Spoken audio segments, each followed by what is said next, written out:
Yayi Lukman, na fuskanci hankalinka ba zai taɓa karkatowa gare ni ba. Shi kuma Haidar, kullum tuntuɓa ta yake yi. Ba dare, ba rana, kuma bai taɓa fashi ba. Ummi, abu ɗaya nake so ki tabbatar. Ina jin ka. Kina son Haidar a cikin zuciyarki?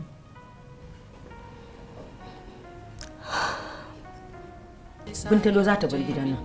Domin ganinta da nake a cikin nan ƙara bakanta min zuciya yake. Don haka za ta bar gidan nan. Amma ashe wani lokaci idan kika kalli ni bakin ciki kike ji a cikin zuciyarki? Inda a ce iya jini Rabi'u ne a jikinki, to ina mai tabbatar miki da wata ran zan iya jin ba na son ganin ki a idanuna. Wannan tsanar ta yi yawa. Amma kin san dai Allah yana son masu yafiya ko? Amma ki san to me yafiya a rayuwarki mana? Ina ji ina gani wata banza za ta zo ta wargaza min ficona. Duk wata dama da ta nufo ni sai ta wargaza min. Abadan Allah.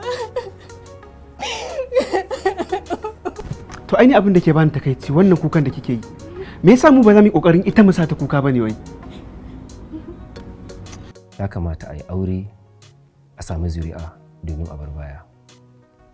Barin baya mai kyau shi yake sa a tuna da mutum sannan a yi masa addu'a. Insha Allah. Idan har an yanke shawara to za mu so a ba mu dama. To duk da dai na san ba za ki so ki zauna a ƙauye ba. To amma za mu gina miki gida irin gidan da kike so domin ki ci gaba da zama inda kika saba. No! Rabiu! I can't do that. Aljan, sai wasan mu na bara. Bana baya dawo. Menene? Baba. Kai, gaya mu. Me ka taka kuma me kake ji da shi da zaka shigo har office ina kana mu rashin hankali?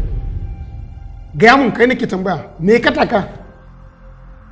Abinda nake gadara da shi shine na san abin da ke damun ka kuma ina da masaniya dangane da bidiyon da aka tura